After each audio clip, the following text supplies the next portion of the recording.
America में white house के बाहर एक बार फिर बड़ा हमला हुआ है। बताया जा रहा है कि करीब 20 राउंड गोलियां चलाई गईं। जिस वक्त गोलीबारी हुई उस वक्त राष्ट्रपति ट्रंप व्हाइट हाउस के अंदर ही मौजूद थे और ईरान के मुद्दों पर अहम बैठक कर रहे थे। ट्रंप की सुरक्षा में हुई इस चूक को लेकर एक बार फिर गंभीर सवाल खड़े हो गए हैं। करीब एक महीने में व्हाइट हाउस के बाहर ये दूसरा हमला हुआ है। कड़ी सुरक्षा के बीच राष्ट्रपति ट्रंप को निशाना बनाया जा रहा है। ऐसे में सबसे बड़ा सवाल तो यही है कि आखिर बार बार ट्रंप की सुरक्षा में इस तरह की चूक क्यों हो रही है। राजधानी वॉशिंगटन में शनिवार शाम उस वक्त हड़कंप मच गया जब व्हाइट हाउस के बाहर अचानक गोलियों की आवाज गूंज उठी। गोलीबारी के दौरान राष्ट्रपति ट्रंप व्हाइट हाउस के अंदर थे और ईरान के मुद्दों पर वो मीटिंग कर रहे थे। बताया जा रहा है कि हमलावरों ने करीब 15 से 20 राउंड फायरिंग की। इसके बाद पूरे इलाके में अफरा तफरी मच गई। सीक्रेट सर्विस ने पूरे इलाके को घेर लिया। हमले के बाद सीक्रेट सर्विस ने जवाबी कार्रवाई की जिसमें 2 संदिग्धों को गोलियां लगी। इस दौरान एक हमलावर ढेर हो गया, वहीं दूसरा जख्मी हो गया जिसे अस्पताल में भर्ती कराया गया है। हमलावर की पहचान नासिर बेस्ट के रूप में हुई है और उसकी उम्र महज 21 साल बताई जा रही है। बताया जा रहा है कि दोनों हमलावर व्हाइट हाउस के अंदर घुसना चाहते थे। ये घटना पेंसिल्वेनिया एवेन्यू और 17वीं स्ट्रीट नॉर्थ वेस्ट के पास हुई, जो व्हाइट हाउस परिसर के ठीक बाहर का इलाका है। इस हमले में एक राहगीर भी जख्मी हुआ है। घटना से चारों तरफ अफरा तफरी मच गई। व्हाइट हाउस के बाहर कड़ी सुरक्षा रहती है, बावजूद इसके हमलावरों ने बेखौफ होकर गोलियां बरसाईं। इस गोलीबारी के बाद अमेरिका में कानून और सुरक्षा व्यवस्था पर एक बार फिर गंभीर सवाल खड़े हो गए।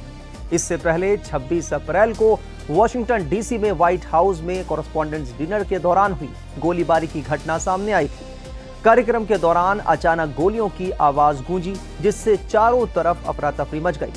फर्स्ट लेडी मेलानिया ट्रंप और उपराष्ट्रपति जेडी वेंस और राष्ट्रपति ट्रंप को फौरन सुरक्षित स्थान पर ले जाया गया था। कार्यक्रम में मौजूद लोगों ने टेबल के नीचे छुपकर अपनी जान बचाई थी। इसके बाद सुरक्षा कर्मियों ने हमलावर को दबोच लिया था। गनीमत ये रही कि इन हमलों में ट्रंप को कोई नुकसान नहीं पहुंचा और वो पूरी तरह से सुरक्षित हैं। लेकिन आखिरकार सवाल ये उठ रहा है कि ट्रंप को बार बार क्यों निशाना बनाया जा रहा है। सीक्रेट सर्विस के पास ट्रंप की सुरक्षा का जिम्मा होता है। यूएस सीक्रेट सर्विस अमेरिका की एक संघीय कानून प्रवर्तन एजेंसी है। होमलैंड सुरक्षा विभाग के ये अधीन काम करती है।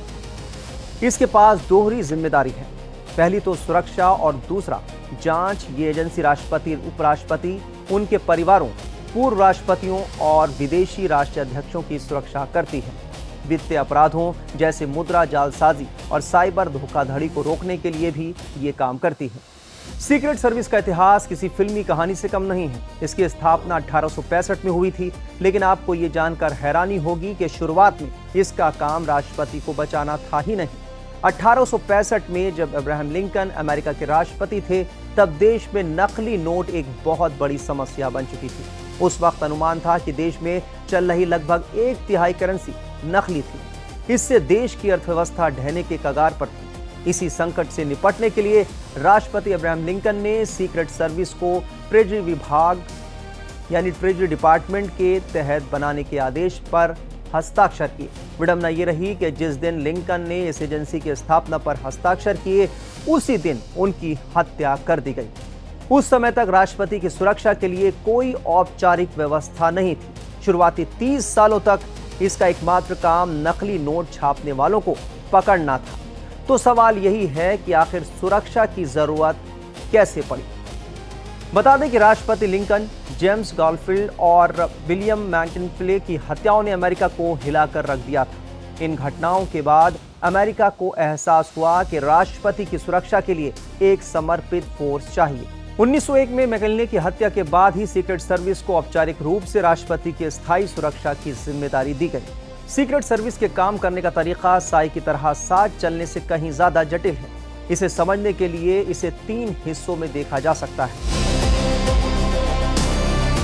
राष्ट्रपति के किसी भी स्थान पर पहुंचने से कई दिन पहले ही सीक्रेट सर्विस की टीम वहां पहुंच जाती है।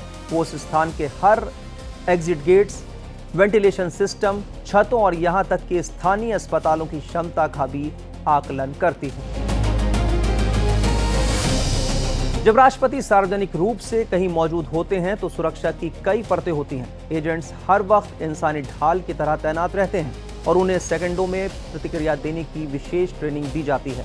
उनका कम्युनिकेशन सिस्टम बेहद हाईटेक होता है, जिससे किसी भी स्थिति में तुरंत और सटीक कार्रवाई संभव हो पाती है। इनर सर्कल में मौजूद एजेंट्स राष्ट्रपति के सबसे करीब होते हैं और हमला होने पर उनके लिए ढाल बन जाते हैं।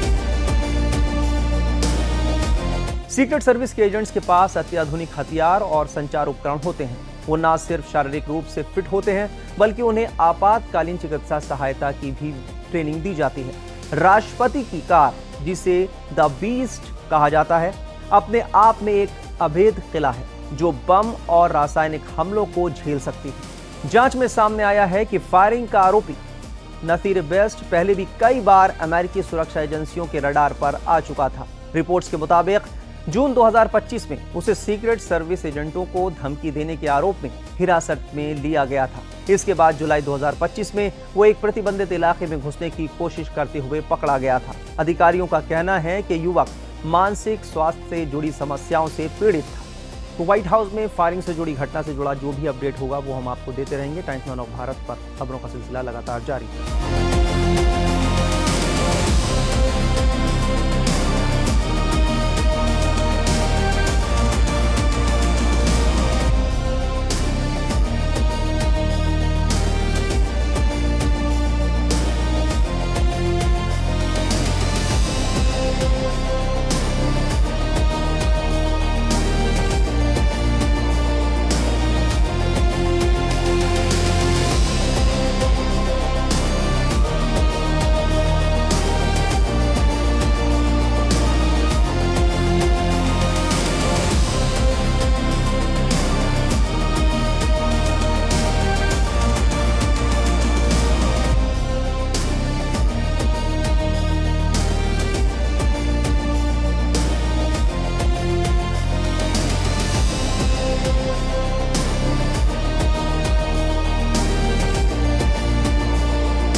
खबरों की रणभूमि में यहां शोर नहीं, सोच लड़ती है। जहां शब्द नहीं, फैक्ट्स वार करते हैं और हर सवाल खोलता है सच की नई परत।